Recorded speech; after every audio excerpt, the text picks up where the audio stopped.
within the white sympathetic sphere, every time a group or a cause or a movement or something of this nature, a personality begins to roll, and the perception is that it could do something, it could go somewhere, it could crawl out of the morass a little bit, there is this fleet of people who show up, some of whom I'm sure they're honest people. They think they're doing the right thing. Some of whom I'm sure also are crypto anti-whites, and they begin demanding that you have to cross this bar, this litmus test. You have to name them. And that of course means you're going to focus on another race instead of ours, with hatred, with doom documenting and doom dissecting. And I abhor that. I think that is despicable. When these litmus testers come in, people end up submitting to that. And then it becomes a moving goalpost. Always becomes a moving goalpost. You have to do more. You have to say more. It's got to get grosser. It's got to get uglier. You don't have to refuse to participate in that, or refusing to participate in that doesn't mean that you don't recognize that other groups work together, that they support each other. It doesn't mean that you don't recognize or notice that other groups of people have power. It just means that you're moral and sane, and you want to focus on us with love, hope, and redemption, Western kind, because that is where growth will occur. That's where what we've demonstrated against all of this tide. That's where I want people to come. What happened to Ye? Ye made these, what I say, are tepid comments, and Adidas dropped him. Adidas, Ye was 10% of Adidas brand income at $2 billion a year. $2 billion a year for that company. Now, Adidas is not like a $1 trillion company, right? 2 billion, 10% of their business. That is in a business sense. And in fact, many of these decisions, if looking at it specifically from a business sense, is an act of corporate suicide, corporate self-immolation. No business would do this. No business would put themselves at the mercy of their competitors this way, because that's what happens when you make a decision like this. It's worse than cutting off your nose to spite your face. It's cutting off your legs when you are in a run. And that's what Adidas just did to get away from Ye. Because of these comments, he named them, is what I'm using for the title of this ugly litmus test. $2 billion, 10% of their business, meaning that in the final 2 months of this year, they will lose $250 million in sales.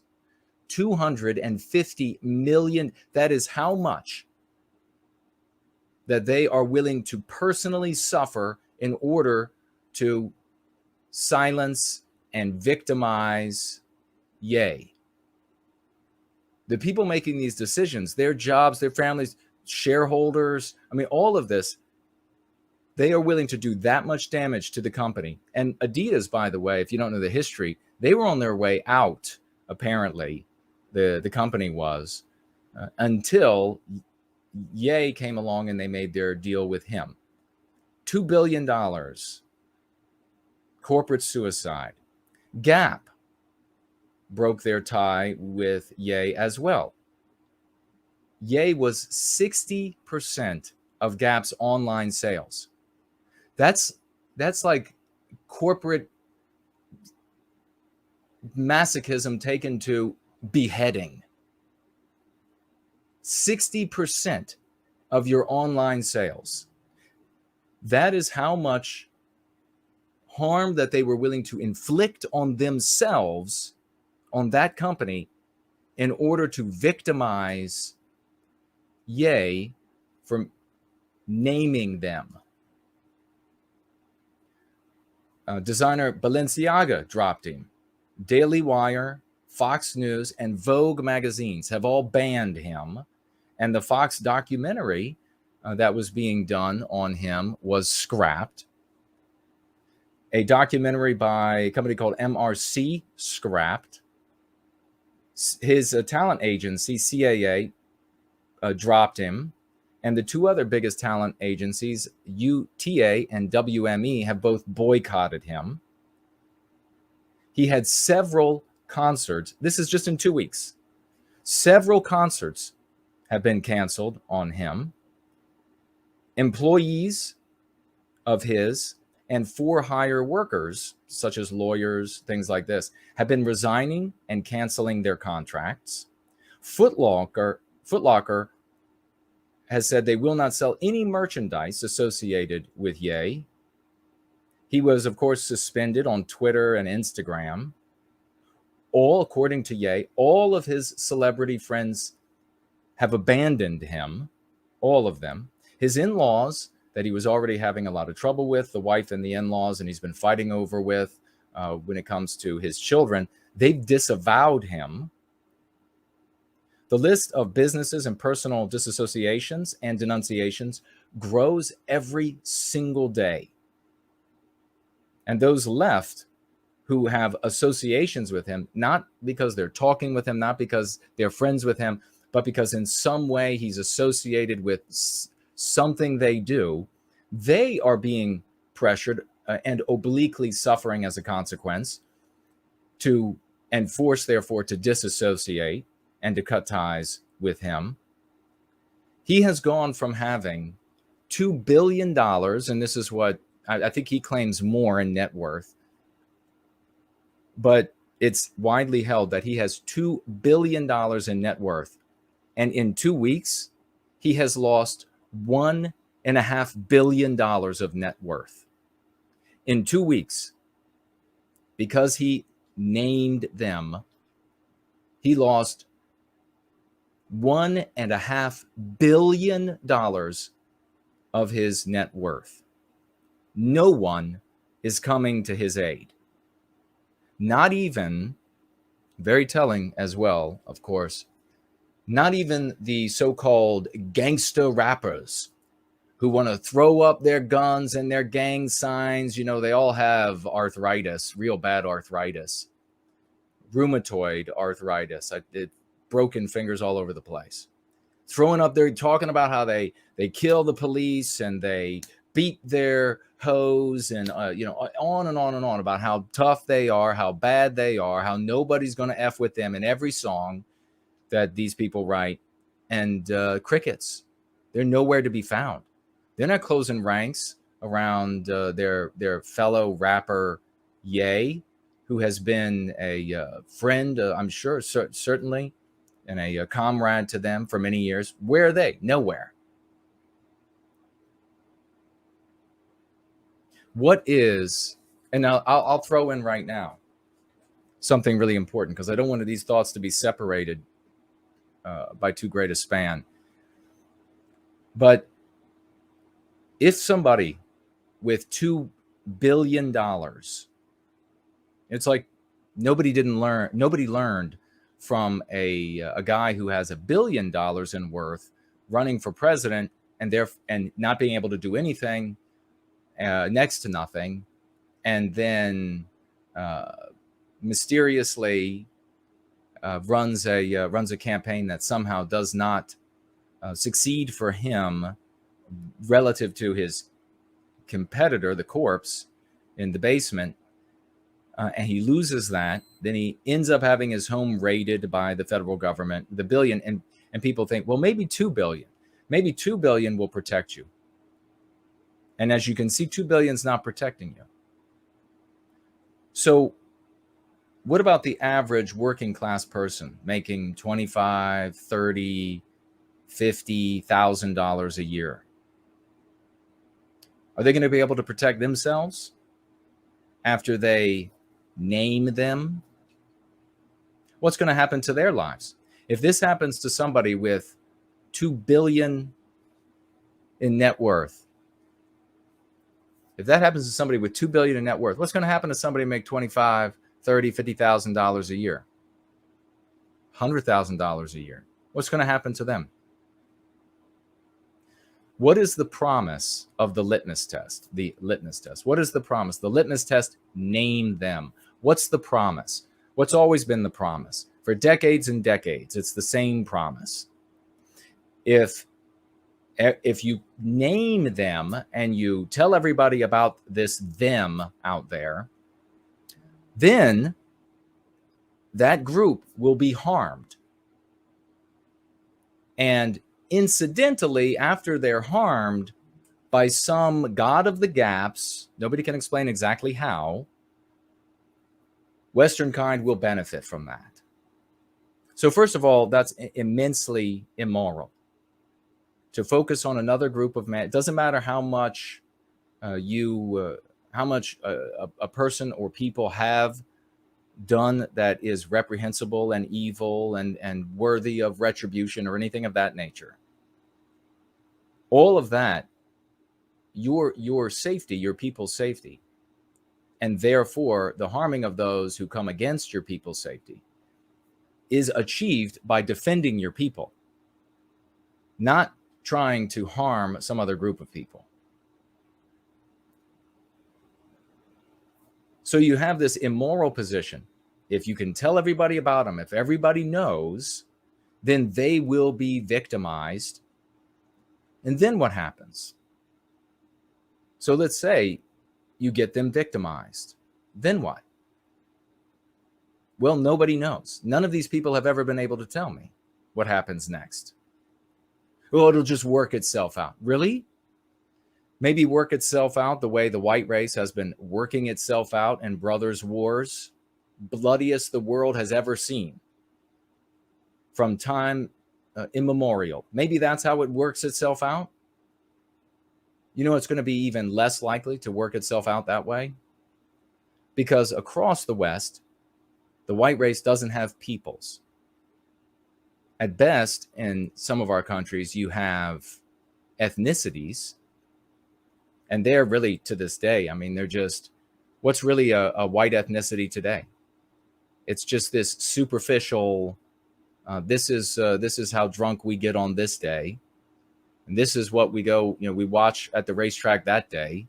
How many people are going to be willing to fight to die for that? And how good would it be if they were willing to fight to die for that against other white ethnicities? You don't have a people. You haven't created a people out of this deracinated race. So if you could suddenly, as I've said in the past, take any group of people, but if this is the group that you're really focused on, and imagine that when they all go to bed tonight, they suddenly wake up tomorrow on a planet all of their own that's much better than Earth, where it's milk and honey everywhere, or there's less gravity. And so with every step they take, they fly 50 feet, whatever it is, whatever their heart's desire is. What would happen in the United States and Germany and UK and etc. would be internecine bloodlust of white on white individuals, while other groups out there who are still a people, while they would, as they already are working together, come together even more to dominate the environments that the white race has seeded as a consequence of being propagandized and brainwashed by this psychological warfare that's called anti-whiteism. So even if you could, these folks have this particular group appear on a better planet somewhere else, you still haven't fixed the problem of not having a people, white man. Even if you could imagine, I've said to these folks in the past, that all of the other groups of man appeared on a better world someplace else, and we were just left here to our druthers, it would be rivers of blood. It would be petty white chieftains, as we've been suffering from for as far back as we can look. Petty white chieftains that would lead his group of whites against another group of whites until all of the good genetics were spent in death on battlefields. Have you not had enough of that? So what do you think about this litmus test? Name them.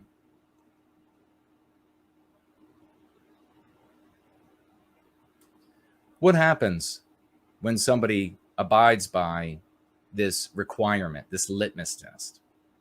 What happens to the individual? Do they get closer to the harm and the harming of this group that they name, which is despicable? Do they get any closer to that? No. Kanye told you. Everybody knows. Everybody knows this group looks out for each other and supports each other within industries and across industries. What does happen is you're ruined. What does happen is you're ostracized from your family, like what's happening to Ye. You might get fired from your job, effectively what's happening to Ye. Your friends turn against you. What's happening to Ye? Everything is ruined. And if you thought in the least bit that you were going to do any good for white people as a whole, not only have you not done that, but you've done immense harm to yourself. Moreover, when you perpetuate this method of advocacy for our people, which is disastrous, poisonous, and I'm sure is perpetuated in part by these anti-whites who are undercover, effectively acting as us, and also financing groups in our midst so that they can have the attention of people across the white sympathetic sphere. Because it never works for us. There's no plan, it's immoral, and the outcome is disastrous. Why is this allowed to continue? Why are we continually forced into positions where we have a knife to our throat by these anonymous cretins who demand that we advocate in a specific way that they, in their very low IQ demeanor and fashion, require those with infinitely greater intelligence and erudition to advocate? So it falls to me. What is being taught right now to the world? Advocates who want to, champions who want to say that this litmus test will somehow get us to an environment where, by some god of the gaps and some magic, where our interests are treated with respect and we're given dignity and we're allowed to express ourselves and all of the above that any individual would like to be able to do. What do they say is the positive thing that came out of this? Well, they say, everybody can see now that it is this group. Everybody can see that this group has power.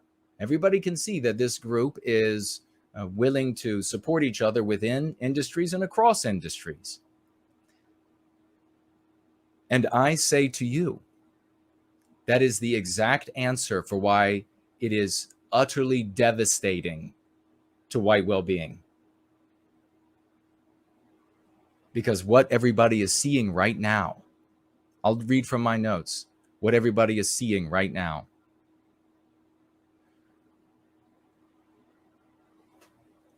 What is the promise of the litmus test? Name them.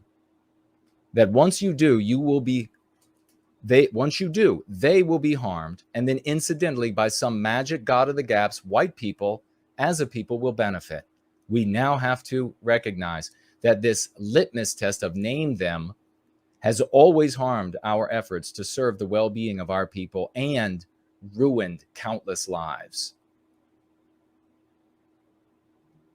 Ye's Law.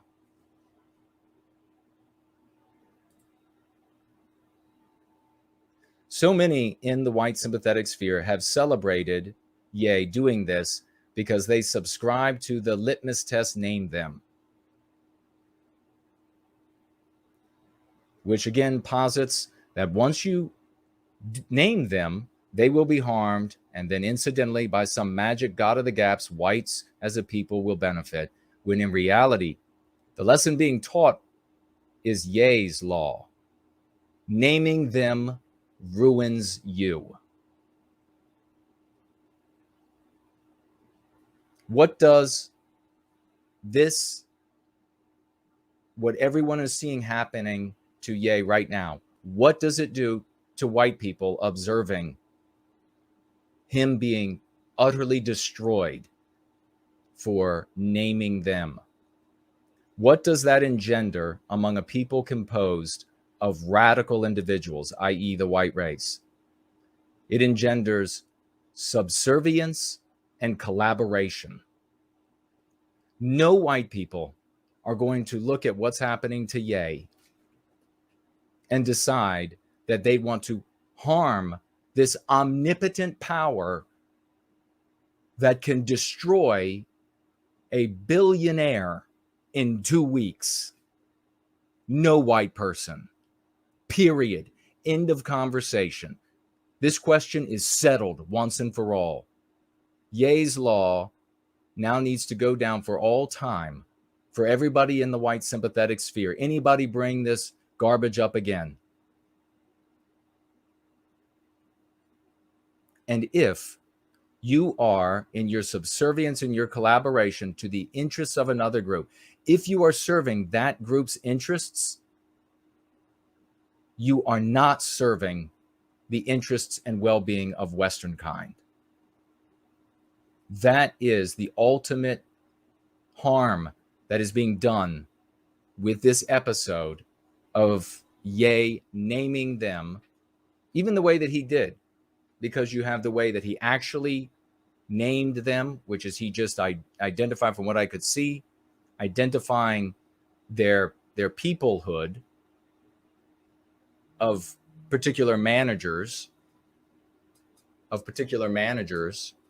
and of talent, of athletes, of musicians, etc., naming their peoplehood. But in the white sympathetic sphere, those who really subscribe to the name them litmus test, they think he's going much further. In their interpretation, it's much further.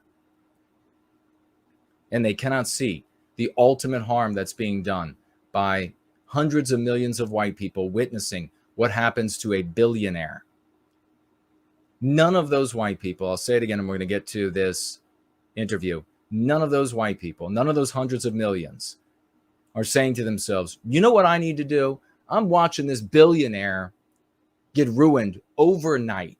You know what I need to do? I'm going to get in my 2001 pickup truck, and I'm going to head on down with my 60 grand a year that I've built up, over the past 25 years in the construction trade or accounting or whatever it might be. And I'm going to get together with my buddies. We're going to all get together with our $40, $50, $60,000, and we have our mortgages we're still paying off. And that person has 3 kids, and the other one has 2 kids, and the other one has a sick parent that lives at home. And we're going to get together, and we're going to take on the people that just ruined a billionaire. Not a single one thinks that. And if you think so, you are a fool. No, these white individuals are saying, how can I be subservient? How can I collaborate to get to another day? How can I get out of the way of their ire? How can I participate in their group's interests? You wonder why all of these politicians are willing to come out, actors, musicians, etc., are willing to come out and speak about the well-being of a country other than the United States, speak about the security. Politicians coming out and saying in their speeches that they are with your vote, they will go to Washington, D.C., and they will ensure that this other country is strong and safe and protected and funded and etc. Why another group's interest? Because they have learned the lesson at the top. because they are closer to it. They have learned the lesson that's now being taught to every Dick and Jane white working class around the world. So for this, I want to thank you, Ye, because even though you didn't mean it, even though you didn't mean to do this here, to cause this for Western kind, Ye's law is now a very real thing. We're going to make it real. Naming them ruins you. If there's any contention that continues without an argument being raised, a legitimate, honest argument, taking my points in the most intellectually fair way that you can, you are demonstrating that you are a cur, that no one should listen to you, that you are either malevolent or ignorant or low IQ'd, whatever it might be. This is a lesson that should put this litmus test that I despise to death forever. Always raise it. Ye's law. Naming them ruins you.